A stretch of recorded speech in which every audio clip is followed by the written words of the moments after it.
The fluorescent lights buzzed like angry hornets overhead, casting harsh shadows on the linoleum floor of the cafeteria, where the world ended for me that afternoon.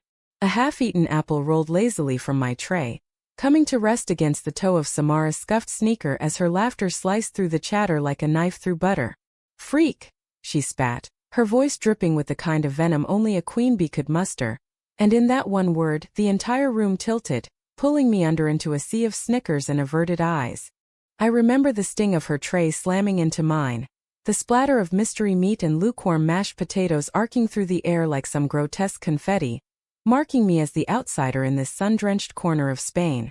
It was 2005 and I was 16. Malia Reyes, the American transplant with the too dark hair and the whispers about girls' locker rooms that no one dared say aloud. Samara Vargas, with her golden tan and effortless sway, had ruled our international high school in Malaga like it was her birthright, until she decided my existence was a threat to her throne. That day, as the crowd parted like the Red Sea for her advance, I froze, my heart hammering against ribs that felt too fragile to contain it. She'd cornered me by the vending machines, her clique fanning out behind her like backup singers in a bad pop video. "Heard you like to kiss girls, Reyes? Or is it just the ones who pity you?" Her words landed like punches, each one echoing the rumors I'd buried deep. The stolen glance at the swim team captain, the notebook doodles of intertwined initials that someone had fished from the trash. The cafeteria erupted, forks clattering, chairs scraping, as if my shame was the main course they'd all been waiting for. But it wasn't just the words. It was the way she leaned in close, her breath hot against my ear, whispering, "You're disgusting," before shoving me hard enough that I stumbled into the wall, my elbow cracking against the metal edge with a thud that drowned out the laughter. I slid down, tasting salt on my lips, tears or blood I couldn't tell, and watched her saunter away, ponytail swinging like a victory flag. In that moment, Spain's azure skies outside the window seemed a cruel joke, mocking the storm raging inside me. I was alone, utterly, in a foreign land where even the olive trees whispered judgments. Little did I know that shove was the spark that would ignite a fire neither of us could control. Samara thought she was protecting her perfect world, but she was unraveling her own. And me? I was just trying to survive until the bell rang, oblivious to how that afternoon would echo through the decades, binding us in ways we'd both come to regret. The days blurred into a haze after that. Malaga's international school was a bubble for expat kids. Americans like my diplomat dad, Brits with posh accents, a smattering of locals polished enough to blend in. But for me, daughter of a fleeting posting, it was a pressure cooker. Dad's job shuttled us from embassy to embassy, but Spain felt different. The salt-kissed air, the siestas that stretched lazy afternoons into eternity, the way the sea crashed against the Costa del Sol like it was angry at the shore. I loved it fiercely even as it chewed me up. Samara was the sun around which we all orbited. 17 with legs that went on forever and a laugh that could disarm a room. She was the daughter of a shipping magnate. Summers split between Marbella yachts and Madrid galas. Her family owned half the coastline, or so the rumors went. She dated boys from the soccer team, tall, brooding types with gelled hair and gelato-sweet promises, but there was always something performative about it, like she was reading lines from a script she didn't believe. I, on the other hand, was the ghost in the margins. My mom had left when I was 10, chasing some artist dream back in Seattle, leaving Dad and me to navigate the world with suitcases and stiff upper lips. I buried myself in books, Virginia Woolf's Waves of Longing, Audre Lorde's Unapologetic Fire, and in the quiet corners of the school library, where the scent of old paper masked the ache of unspoken truths. I'd known I was different since 12, when a sleepover glance at my best friend's collarbone made my stomach flip in ways that scared me. But saying it aloud? In a place where lesbian was hurled like a slur? No. Better to fade into the stucco walls. The bullying didn't stop at the cafeteria. It simmered a low boil. Notes slipped into my locker. Dyke goes to Spain to prey on senoritas? Whispers in the halls, giggles trailing me to class. Samara orchestrated it all with the precision of a conductor, her green eyes flashing whenever our paths crossed. Once during gym she accidentally spiked a volleyball straight at my face, the impact blooming a bruise that throbbed like a secret. "Oops," she said, not even pretending to care, as the coach blew her whistle and I tasted copper on my tongue. "Why me?" I'd puzzle over it late at night, staring at the ceiling fan whirring like a distant helicopter. Was it the rumors or something deeper? I'd caught her watching me once during art class, her pencil hovering over a sketchpad as I mixed cerulean with burnt sienna. Our eyes met, and she looked away so fast, cheeks flushing like the sunset over the Strait of Gibraltar. But then came the cruelty, sharper each time, as if she were punishing us both. My only anchor was Elena, the quiet Spanish girl from my lit class. With her pixie cut and penchant for quoting Lorca, she saw through the noise. We'd sneak off to the school's rooftop during lunch, sharing bocadillos and dreams. Amor es un fuego que arde sin ser visto, she'd murmur. Love is a fire that burns unseen, and I'd nod, my heart twisting because she meant it platonically, while I yearned for more. Elena was straight, blissfully, and our friendship was the fragile bridge keeping me from the abyss. One evening, as the sun dipped low and painted the sea in fire, Elena dragged me to a hidden cove near town. We swam until our fingers pruned, then lay on the rocks, towels draped like capes. Samara's not as tough as she pretends, Elena said, tracing patterns in the sand. Her parents are splitting. Big drama. Yachts grounded, fortunes divided. It explained the edge in her voice lately. The way she'd snap at her friends like a cornered cat. But pity? It didn't erase the bruises. That vulnerability cracked open the following week. It was a rainy Thursday, the kind where Malaga's skies wept for the tourists. I was in the bathroom stall, skipping lunch to avoid the gauntlet, when the door banged open. Sobs echoed off the tiles, raw, guttural. Against my better judgment, I peeked out. Samara alone slumped against the sink, mascara streaking her face like war paint. She froze when she saw me, wiping her nose with the back of her hand. "What the hell are you looking at, Reyes?" But her voice cracked, no venom left. I should have run. Instead, I stepped forward, heart pounding. "Nothing. Just, you okay?" She laughed, bitter and broken. "Do I look okay? My dad's shipping everything to hell, mom's taking the house, the cars, me. Says I'm old enough to choose sides." The words tumbled out, a dam bursting.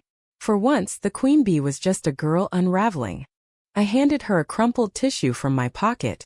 "Choose yourself," I said softly. "Not them." Our eyes locked, and in that fluorescent glare something shifted. Her hand brushed mine. Accidental, electric, and she didn't pull away. "Why are you being nice? After everything?" "Because hate's heavy," I whispered. "And you don't have to carry it alone." She left without another word, but the air hummed with possibility. For the first time, the cafeteria felt less like a battlefield. Little did I know that moment was the first thread in a tapestry of betrayal, one that would weave our lives together in ways neither of us could escape. The fragile truce held for weeks, a secret season of stolen glances and tentative smiles. Samara stopped the whispers, her clique dispersed like smoke in the wind. In class, she'd pass me notes. Not cruel but doodles. A cartoon olive tree with eyes winking or sorry scrawled in loopy script. I forgave her in pieces, each one mending a fracture I hadn't named. It deepened one night at the school's winter formal, a glitzy affair in the old town hall with fairy lights strung like stars and flamenco guitars strumming under chandeliers. Malaga's elite turned out, diplomats in tuxes, teens in thrift store glamour. I wore a borrowed dress, emerald green, that made my eyes pop, nerves jangling like the maracas in the band. Samara found me by the punch bowl, resplendent in red silk that hugged her like a second skin. "Dance?" she asked, extending a hand. No pretense, just her vulnerable, real. The floor was crowded, bodies swaying to a remix of La Bamba. Her palm was warm against mine, fingers interlacing as we moved. Up close, she smelled of jasmine and salt, her breath syncing with the rhythm. "I was scared," she confessed over the music. "Of you. Of what you made me feel." My heart stuttered. "And now?" "Now." She pulled me closer, our foreheads touching. "Now I think I'm terrified of not feeling it." The kiss happened then, soft and inevitable, tasting of spiked punch and unspoken promises. The world narrowed to her lips, the press of her body, the way the room spun, not from the dance but from the gravity of us. For that song we were invisible, two girls stealing fire from the gods. But gods demand tribute. Word spread like wildfire through the dry Andalusian hills. By Monday, the cafeteria was a coliseum again. Eyes boring into us as we sat together, hands hidden under the table. Samara's friends circled, whispers turning to barbs. "What, slumming it with the dyke now, Mara?" One sneered, a boy named Javier with a smug grin. She stiffened but didn't let go. "Mind your own, Javi." Her voice was steel, but I felt the tremor. The real storm hit at home.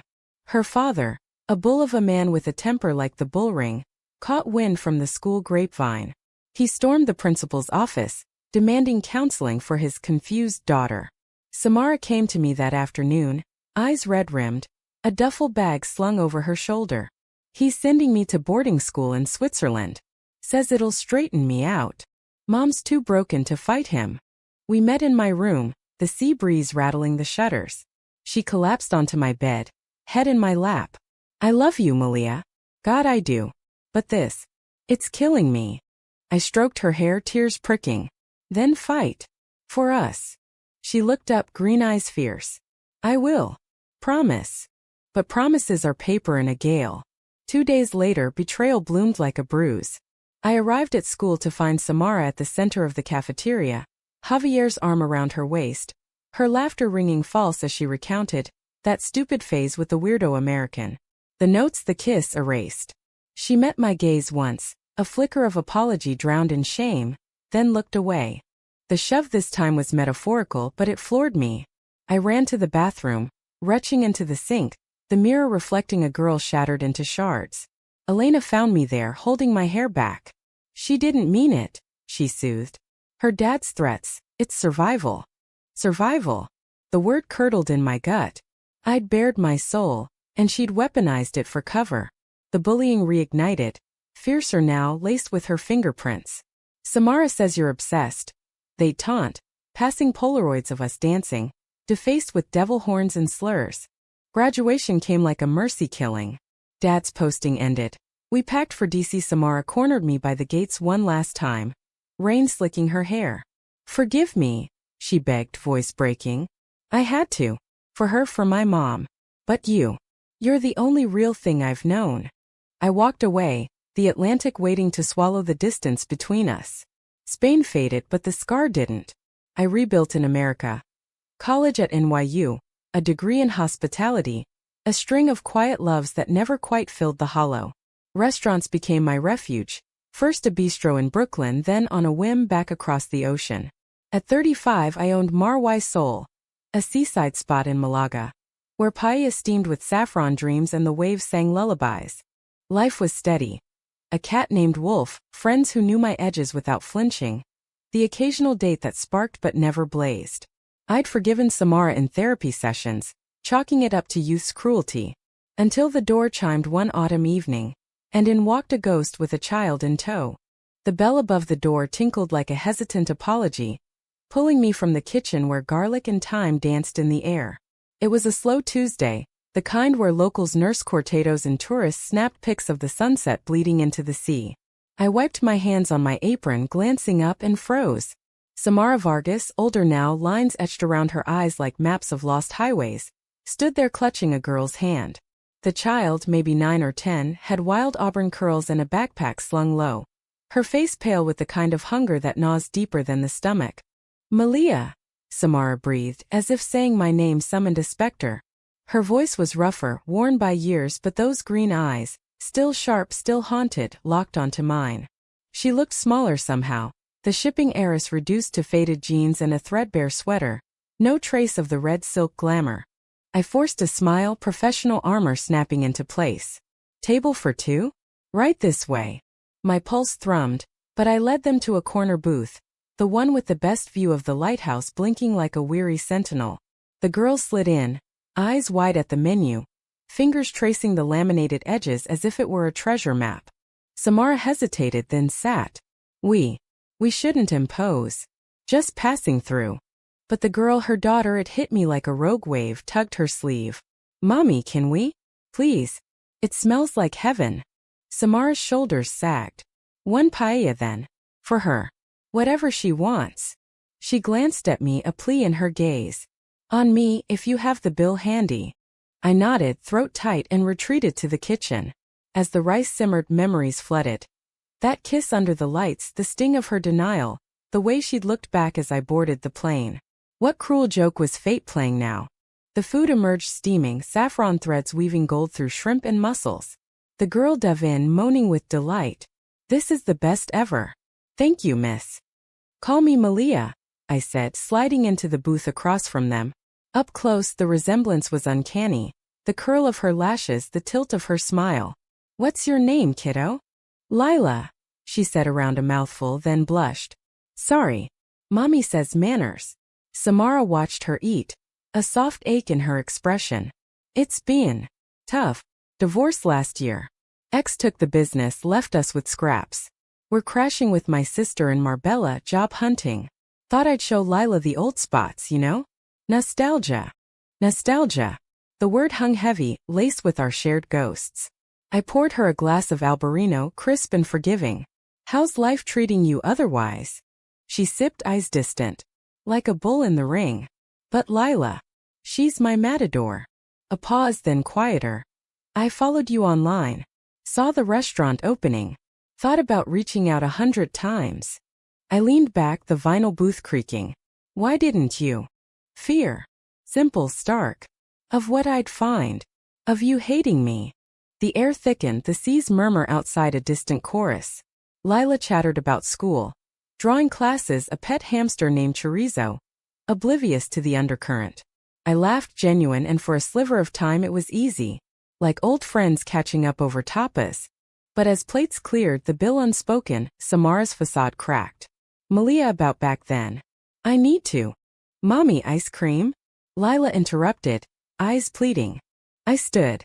On the house. Both of you. Every time. Samara's eyes welled.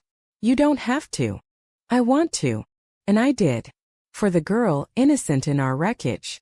For the echo of who we'd been. They left with hugs and promises to return. Lila waving until the door swung shut. Alone, I sank onto a stool. The weight of forgiveness pressing down. Had I just fed my bully? Or the girl who'd once held my heart? Word spread in Malaga's tight-knit circles, small town, big memories. Elena, now a teacher with 2 kids and a wife who baked killer churros, texted me the next day. Heard Samara's in town. Careful, Amor. Some fires relight easy. But curiosity burned brighter than caution. 2 weeks later they came again. Lila bounded in, clutching a drawing. A lopsided restaurant by the sea, stick figure Malia with a superhero cape. For you. Because you make magic food. I pinned it by the register, chest warm. Samara lingered after Lila dashed to the beachside patio, coloring with crayons I'd stashed. She's obsessed. Says you're her secret auntie. I chuckled, but tension simmered. How's the job hunt? Waitressing in Fuengirola. Pays enough for hostels if we need 'em. She toyed with a napkin, shredding it. Look, Malia, I owe you the whole truth. That day in the cafeteria. It wasn't just the rumors. I was jealous. Of your courage. I liked girls too, hell I liked you. But my dad. He found my diary, threatened to cut me off, send me to conversion camp. So I lashed out. Made you the villain to hide my own. The confession landed soft, no thunder, but it stirred the embers. You broke me, Samara. Made me doubt every feeling I'd ever have. She nodded, tears spilling. I know. And I've carried that guilt like a stone. When I met Javier after you left, it was a cage, not a choice. Married him young, had Lila, but it crumbled. He was like Dad, controlling, cruel. Left when the money dried up. Empathy warred with anger. A familiar tangle. Why tell me now? Because life's short. And you deserve to know that kiss? It was real. You're still the one who got away. The door chimed, new customers, and the moment fractured. But as she gathered Lila, our fingers brushed. Electric still. Over the next month they became fixtures. Lila's laughter filled the dining room, her questions a bomb. Why's the sea blue? Can fish be friends? I'd spin tales of underwater kingdoms, Samara watching with a mix of gratitude and longing. Nights after closing we'd talk, late into the olive-scented dark. Stories of my restaurant empire, modest but mine, her freelance graphic design gigs picking up. The betrayal's scar softened, revealing the girl beneath. One who'd chosen silence over exile, love over legacy. One evening, as a storm rolled in from Gibraltar, lightning forking the sky, Lila asleep in the back booth with a blanket, Samara and I shared a bottle of Rioja on the patio. Rain pattered the awning, a curtain against the world. I dream about us sometimes, she admitted, voice low. What if I'd been braver? I swirled my glass, the wine's legs like tears on crystal. What if I hadn't walked away? Her hand covered mine, tentative. Could we try? Not as teens, but as us. Now. The question hung heavy with what-ifs. My heart, scarred but stubborn, leaned in. Maybe. Slow. For Lila's sake, too. We kissed then under the storm's growl, gentler than before, seasoned by time. No crowds, no consequences, just two women reclaiming stolen ground. But fate, that capricious flamenco dancer, had one more twist. The idol shattered on a crisp November morning. The kind where Malaga's air bites with autumn's promise. I just unlocked the restaurant, crates of fresh langoustines sweating in the delivery truck, when Samara burst through the door, Lila trailing like a shadow, both soaked from a sudden squall. Her face was ashen, eyes wild. Call the police, she gasped, collapsing into a chair. Javier, he's back. The story spilled out in fragments, pieced together over strong coffee and my steadying hands. After the divorce, Javier had vanished to Barcelona, chasing get-rich schemes with her family's remnants. But word of her new friend, me, had reached him through mutual vipers. Last night he'd shown up at her sister's, drunk and demanding. That dyke from school? You're whoring out Lila for free meals. He'd grabbed Samara's arm, twisting until she screamed, Lila cowering in the corner. A neighbor intervened, but the threat lingered. I'll take her. Prove you're unfit. Spain's courts, Samara said, favored fathers with deep pockets, even toxic ones. Fear coiled in my gut, cold as the strait. You stay here. Both of you. I'll handle the cops. But as sirens wailed later, Javier's sleek Audi pulled up outside. Him striding in like he owned the boardwalk. Mid-40s now, paunch straining his shirt, but the smirk was timeless, smug, entitled. Well, if it isn't the prodigal bitch, he sneered at Samara, ignoring the officer at my shoulder. Dragging our daughter into your little Sapphic soap opera? Lila shrank behind me, her small hand clutching my apron. Daddy, stop. Malia's nice. He laughed, a bark. Nice? She's poison, kid. Just like your mom was in school. Kissing girls, playing pretend. The room tilted, echoes of Cafeteria taunts crashing back. Samara stepped forward, voice steel. Leave Javier. Or I swear. Or what? You'll cry to your girlfriend. He turned to me, eyes narrowing. Reyes, right? Heard you two had a fling. Pathetic. Samara always did slum for thrills. The officer intervened, statements taken. A restraining order filed. But as Javier was escorted out, he hurled the barb that lodged deepest. Check her emails, Samara. She's been forwarding custody docs to her lawyer. Playing hero to steal my kid. The door slammed, silence roaring in its wake. Samara whirled on me, face crumpling. Is it true? My stomach dropped. What? No. But doubt flickered in her eyes, the old wound reopening. He showed me prints. Your name, timestamps. Betrayal's echo, hers to me, now reversed. Samara, listen. I didn't. Lila whimpered and the moment fractured.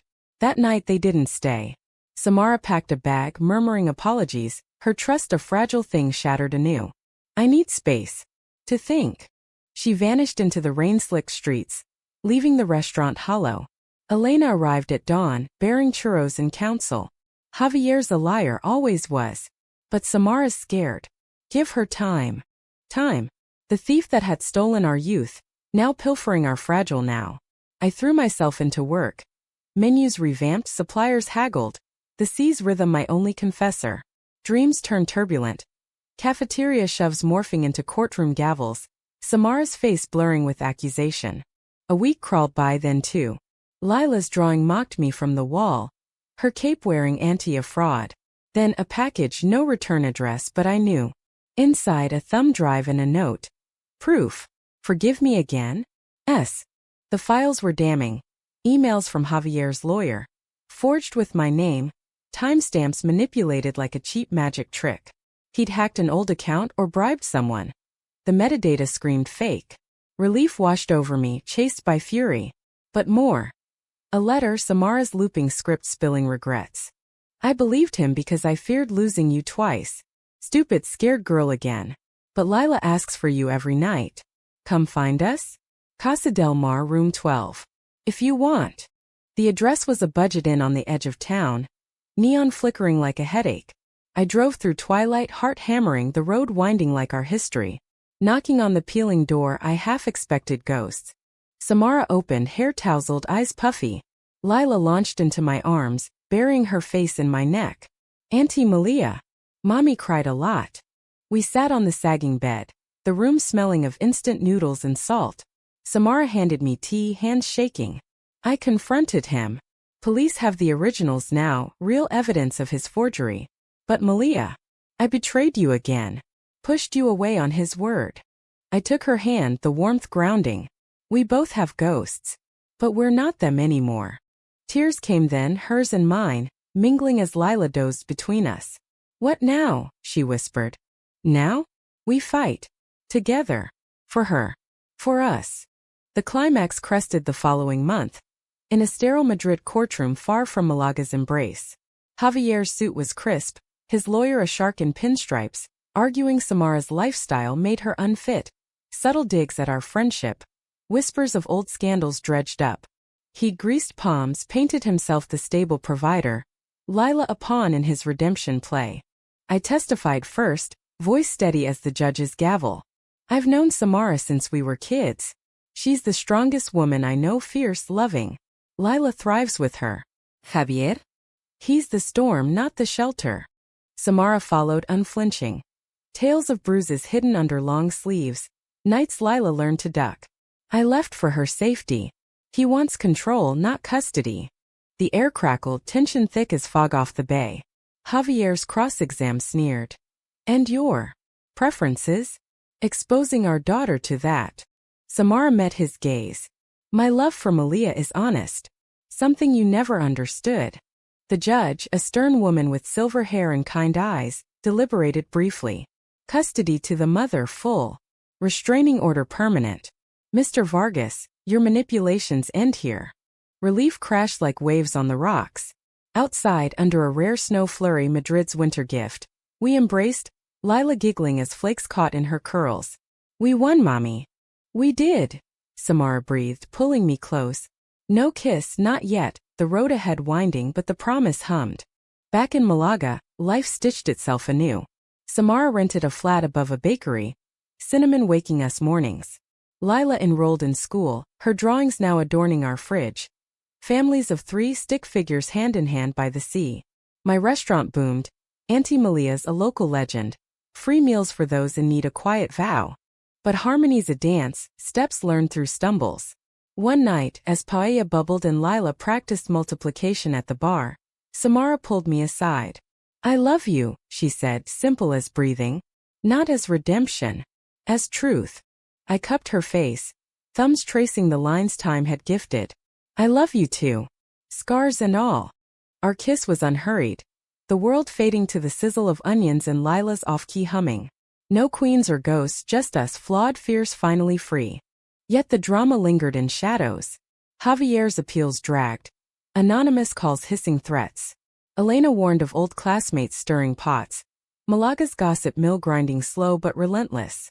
People love a villain arc, she said over wine. Don't let it rewrite yours. It peaked one stormy February eve. Thunder rumbling like distant artillery. The restaurant was packed. Valentine's rush, couples cocooned in candlelight, when the door flew open. Javier, rain-lashed and wild-eyed, bypassed the host and stormed my kitchen. You think you won? He roared, shoving a busboy aside. She's mine, Lila's mine. Patrons gasped, chairs scraping. Samara, midshift helping with plates, dropped a tray, shards exploding like gunfire. Lila screamed from the office where I'd stashed her with homework. I stepped forward, adrenaline surging. Out. Now. Or I call the guards. He lunged, fist raised. Not at me but passed toward Samara. Time slowed. Her flinch, Lila's cry, the collective inhale. Then Elena, bless her, barreled from the dining room, pepper spray in hand, a mother's fury unleashed. Basta. He crumpled, wheezing as sirens wailed anew. The arrest was swift. Violation stacked on violation. In the aftermath, as police statements blurred into dawn, Samara clung to me, sobbing. It's over. Really over. But over's relative. Healing's the real work. Spring unfurled in Malaga like a lover's secret, almond blossoms dusting the streets in pink confetti, the sea a mirror for skies scrubbed clean. With Javier's appeals quashed, his threats backfiring into a psyche vow that painted him the unfit one, life settled into a rhythm softer than I'd dared hope. Samara and I navigated the new us with care. Mornings tangled in sheets, her head on my chest as waves lapped the shore below our shared flat. Lila's laughter wove through it all, a golden thread mending the frayed edges. The restaurant evolved too. Marwai's soul became more than plates of patatas bravas. It was sanctuary. I started a corner table for single parents. Free meals, no questions, Lila's idea, sparked by her own lean days. Everyone needs a superhero auntie, she'd say, passing crayons to shy newcomers. Samara designed the chalkboard menus, her flair turning specials into art. Corazon de calamares with hearts doodled in squid ink. Yet peace carried undercurrents, the drama's residue. Samara woke some nights drenched in sweat, murmuring apologies to phantom fathers. I'd hold her then, whispering, "You're safe. We're safe." My own demons stirred too. Cafeteria echoes in crowded shifts, a customer's offhand slur triggering flashbacks. Therapy helped. A bilingual shrink in town who unpacked our baggage with the precision of a sommelier decanting vintage pain. One afternoon, as Lila napped post-school and Samara sketched at the bar, Elena dropped by with her wife Rosa, vibrant with a laugh like castanets. Over pitchers of sangria they grilled us. So official? Rings. The whole rom-com. Samara blushed, squeezing my hand. Slow. But yeah, this is home. Rosa raised her glass. To second acts. And third. Life's a telenovela. Twists make the kisses sweeter. Laughter flowed easy but truth lingered. Ours wasn't fairy tale. It was human, flawed, forgiving. Betrayal's scar tissue stretched, sometimes aching, but it bound us deeper. A reminder of choices made and unmade. The true test came in June, heat shimmering off the cobblestones like a mirage. Samara's father, long estranged, a shadow from her youth, reached out. A letter, formal as a treaty. Heard about the drama. Lila deserves stability. Come to Madrid. Talk legacy. She showed it to me over dinner, paella cooling untouched. Part of me wants to burn it. But the other. He funded my first design gig last year anonymously. Maybe there's redemption there too. I nodded, fork tracing patterns in rice. Go. But not alone. We'll go. Madrid was a beast. Grand avenues choked with traffic, the Retiro Park a green lung amid concrete. We drove up with Lila, her nose pressed to the window, exclaiming at the Palacio Real's spires. Samara's father waited in a penthouse overlooking the Gran Via. Silver-haired now, the bull tamed to a weary ox. He embraced Lila stiffly, eyes softening at her chatter. Then to Samara. You look well. Stronger. The talk was halting, old wounds lanced. His bigotry, her rebellion, the diary he'd burned in a fit. I was wrong, he admitted, voice gravel. Feared losing you to a world I didn't understand. But seeing you now, with Malia, with Lila, it's enough. Tears carved channels down his cheeks, and Samara's too. No grand gestures, just a check for Lila's future. Quiet amends and a promise. Doors open. Always. Driving back, windows down, wind whipping our hair, Samara turned to me. Thank you. For holding space. I smiled, hand on her thigh. We're a team. Remember. Summer peaked in a blaze of festivals, feria lights strung like fireflies, polka dot dresses swirling to sevillanas. Lila danced with abandon, Samara and I swaying on the sidelines, her head on my shoulder. This, she murmured, is what I fought for. But humanity's arc bends toward light through shadow. In August, a letter arrived, not threat, but olive branch from an unlikely source, Javier. Prison-bound for violations stacked high, he'd written from holding. I was the bully. Like your high school ghost. Hurting you to hide my own mess. Tell Lila. Daddy's sorry. Getting help. Samara read it aloud, voice steady. Should I reply? We did together. Forgiveness extended, boundaries firm. No visits but cards for holidays, a bridge, not a welcome mat. As leaves turn gold come fall, Our story crested not in thunder, but quiet crescendo. One evening post-rush with Lila at Elena's for a sleepover, Samara led me to the beach. The moon hung low, silvering the waves, a blanket spread with tapas and a bottle of that first Albarino. "I've been thinking," she said, knees drawn up, sand gritting between toes. "About us. The long haul." My heart quickened. "Yeah." She pulled a small box from her pocket. Not ring but 2 silver pendants. Intertwined olive branches, simple, eternal. No pressure. Just promise to keep choosing this. You, me, the mess and the magic. I fasten mine, hers too, the metal cool against skin. I choose you. Every day. We made love there under stars pricked like promises. Tender, unhurried, the seas sigh our symphony. No rush to labels. Love's language was ours to speak. Years folded forward. Lila grew into a teen with her mother's fire and my quiet steel art school dreams. A girlfriend named Sophia who blushed at family dinners. The restaurant expanded, a second spot in Marbella. Sol y Amor its name, a nod to roots reclaimed. Samara's designs graced galleries, her story. In a memoir veiled as fiction. Sparking talks on love's resilience. We spoke at schools, not as heroes but survivors. Bullying breaks but it doesn't define. Choose kindness. Choose truth. One spring, back in that cove where Elena and I once swam, now with Samara and Lila splashing, I watched them, laughter echoing off rocks, and felt the arc complete. Betrayal's pain had forged this joy. Drama yielding to depth. No tidy bow. Life doesn't package neat. But in the salt-kissed air with hands entwined and futures unfolding, I knew we'd fed more than a daughter that first night. We'd nourished souls, ours each other's, the world's quiet hunger for stories where love wins. Not through perfection but persistence. And in Malaga's eternal embrace we thrived.